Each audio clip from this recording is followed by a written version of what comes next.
Good morning, students. Welcome to your chemistry class. And today we are going to do about the next topic, that is Fezan's rule. That is the Fezan's rule किसके साथ deal करता है? It deals with the covalent character in ionic bond.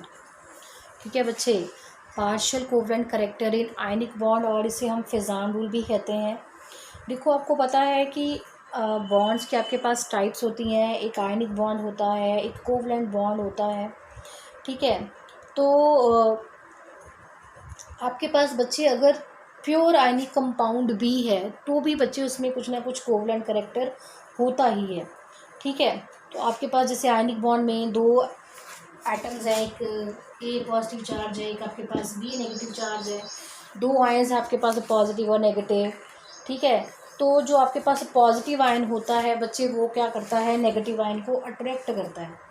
ठीक है, तो जिसकी वजह से जो इलेक्ट्रॉन क्लाउड होता है अराउंड द अनायन, ठीक है, जिसकी वजह से जो इलेक्ट्रॉन क्लाउड होता है अनायन का, वो बच्चे कैटायन की तरफ थोड़ा सा डिस्टॉर्ट हो जाता है। ठीक है, so distortion of electron cloud by the positive ion is called polarisation.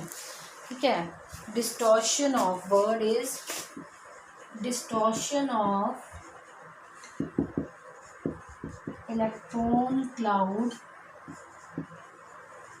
Of distortion of electron cloud of negative ion by positive ion is called polarization.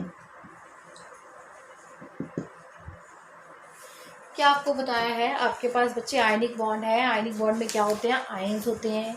ठीक है, कैटायन होता है, एक अनायन होता है। जैसे हमने एग्जांपल ए और बी ले ली है, तो बच्चे जैसे ही आपके पास पॉजिटिव आयन नेगेटिव आयन को अट्रैक्ट करता है, तो नेगेटिव आयन के उसमें जो इलेक्ट्रॉन्स होते हैं, तो जिसकी वजह से जो अनायन का इलेक्ट्रॉन क्लाउड है वो डिस्टॉर्ट हो जाता है। So the distortion of electron cloud of negative ion bye positive ion, इसको हम क्या कहते हैं, पोलराइजेशन कहते हैं। ठीक है, इसे हम क्या कहते हैं, पोलराइजेशन कहते हैं। अगर तो पोलराइजेशन स्मॉल होती है तो बच्चे जो कंपाउंड है वो आयनिक होता है। बट अगर आपके पास जो पोलराइजेशन है वो लार्ज हो जाए, ठीक है, जो इलेक्ट्रॉन क्लाउड है वो नेगेटिव आयन की तरफ ज़्यादा अट्रैक्ट हो जाए as compare to positive ion, तो जो चार्जेस होते हैं आयंस पे वो लेस नेगेटिव हो जाते हैं। ठीक है, और पॉजिटिव चार्ज भी लेस हो जाता है क्योंकि इसका कुछ अमाउंट अनायन से न्यूट्रलाइज हो जाता है। तो आयनिक करेक्टर कम हो जाता है और आपके पास कौन सा करेक्टर आ जाता है, कोवलेंट करेक्टर आ जाता है। ठीक है, आपके पास क्या आपको बताया है मैंने यहाँ पे, अगर तो आपके पास पोलराइजेशन कम है, if the polarisation is less, if polarisation is less, then the compound is ionic. But if polarization is more, तो जो कंपाउंड होता है वो क्या होता है, आपके पास कोवलेंट होता है। पोलराइजेशन का मोर होने का मतलब है कि जो इलेक्ट्रॉन क्लाउड है वो मोर डिस्टॉर्ट है with the help of positive charge. ठीक है, उसकी वजह से वो ज़्यादा डिस्टॉर्ट हो जाता है। जैसे आपके पास क्या होता है, एक पॉजिटिव आयन है, एक आपके पास नेगेटिव आयन है। पॉजिटिव आयन स्मॉल होता है, नेगेटिव आयन बड़ा होता है। ये क्लासिफिकेशन ऑफ एलिमेंट्स में आप लोगों ने पढ़ा है। तो बट जब पॉजिटिव चार्ज उसको अट्रैक्ट करेगा तो जो इसका इलेक्ट्रॉन क्लाउड है वो क्या हो जाएगा, वो थोड़ा सा डिस्टॉर्ट हो जाएगा, डिस्टॉर्ट हो जाएगा इस तरह से। ठीक है, तो दैट इज कॉल्ड पोलराइजेशन। अगर ज़्यादा पोलराइजेशन है तो कोवलेंट होगा, अगर लेस पोलराइजेशन है तो आपके पास क्या होगा, आपके पास कंपाउंड होगा आयनिक। ठीक है, तो no polarization compound is mainly ionic. अगर पोलराइजेशन स्मॉल है तो bond will be ionic but with some covalent character. But अगर पोलराइजेशन मोर है तो आपके पास क्या होगा, कोवलेंट करेक्टर ही होगा। तो this extent of polarization can be explained by the rule which is known as Fezan's rule, कि कितना पोलराइज हुआ है अनायन बाय द कैटायन। इसको आप कैसे आइडेंटिफाई कर सकते हो कि कितना कंपाउंड में पोलराइजेशन हुई है, कितना कंपाउंड कोवलेंट है, ये आप कैसे समराइज कर सकते हो। This can be summarize by the rule known as Fajan rule. कितना कंपाउंड पोलराइज हुआ है, कितना उसमें कोवलेंट करेक्टर आ गया है, this can be explain about by the rule that is known as Fajan's rule.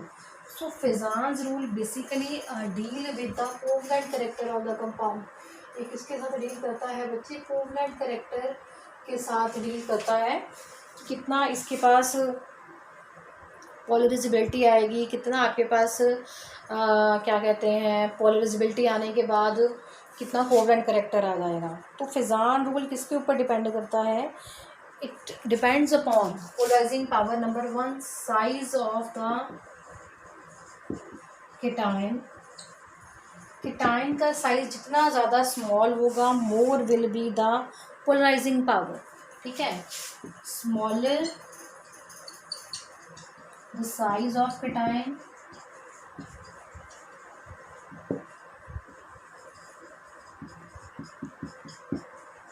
More will be polarizing power.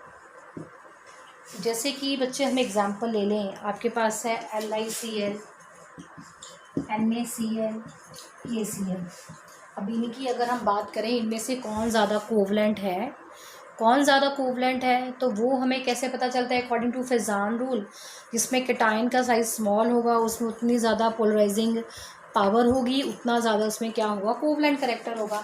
अब lithium, sodium, potassium, अनायन तो सेम है, उससे कोई फ़र्क नहीं पड़ेगा क्योंकि तीनों ही Cl है। बट फ़र्क किससे पड़ेगा? कीटायन से पड़ेगा। लिथियम है, सोडियम है, पोटाशियम है, तो आपके पास लिथियम, सोडियम, पोटाशियम, तो top to bottom size increase करता है। लिथियम का साइज क्या है? स्मॉल है, तो इसका साइज स्मॉल है, तो more is the polarising power, so more is the covalent character. ठीक है, क्योंकि इसका अब यहाँ पे आपके पास क्या है? लिथियम का साइज स्मॉल है as compare to Na, as compare to K, तो साइज स्मॉल है, तो बच्चे आपके पास क्या होगा? पोलराइजिंग पावर मोर होगी। जैसे LiCl है, NaCl है, KCl में लिथियम का साइज स्मॉल है as compare to Na, as compare to K, तो polarising power will be more. ठीक है, covalent character will be more. First तो ये एग्जांपल होगी आपके पास। सेकंड आपके पास इसमें जो फैक्टर है बच्चे, that is the size of the anion. बच्चे सेकंड फैक्टर जिसके ऊपर फेजान रूल डिपेंड करता है, पोलराइजिंग पावर डिपेंड करती है, that is the size of अनायन। ठीक है, अब साइज़ ऑफ अनायन में आपके पास क्या है? जितना अनायन का साइज़ बड़ा होगा, पोलराइजिंग पावर बच्चे उतनी ज़्यादा होगी। जितना अनायन का साइज़ बड़ा होगा, पोलराइजिंग पावर उतनी ज़्यादा होगी। ठीक है, मोर is the size of अनायन, more is the size of anion, more is polarizing power, more is the covalent character। इतना ही ज़्यादा आपके पास क्या होगा? कोवलेंट करेक्टर होगा। अब बच्चे आपके पास है Li, हम एग्जांपल ले लेते हैं। LiI है, LiBr है, LiCl है, LiF है। अब यहाँ पे आपके पास लिथियम तो सेम है, कीटायन तो सेम है, तो कोई फ़र्क नहीं पड़ेगा। डिफरेंस क्या है? अनायन का है। फर्स्ट में I है, सेकंड में Br है, थर्ड में Cl है, फोर्थ में आपके पास क्या है? F है। तो अब इसका साइज़ बड़ा है, I नेगेटिव का जो साइज़ है वो बड़ा है as compare to Bn negative, Cn negative, F negative, तो अनायन का साइज़ बड़ा है, तो more will be the covalent character. ठीक है, सो अगर कीटायन डिफरेंट है तो कीटायन का साइज स्मॉल है तो कोवलेंट करेक्टर ज़्यादा होगा। अगर आपके पास कीटायन में कोई डिफरेंस नहीं है, ठीक है, अनायन में डिफरेंस है, तो अनायन का अगर साइज़ बड़ा हुआ तो आपके पास क्या होगा? कोवलेंट करेक्टर ज़्यादा होगा। ठीक है बच्चे, सो बेसिकली आपके पास फेजान रूल के अकॉर्डिंग कोवलेंट करेक्टर कौन शो करेगा? It is favoured by two rules, smaller size of the cation, larger size of the anion. तो उससे आपके पास क्या होगा? स्मॉलर साइज और अनायन से आपके पास कोवलेंट करेक्टर क्या आ जाएगा? ज़्यादा आ जाएगा।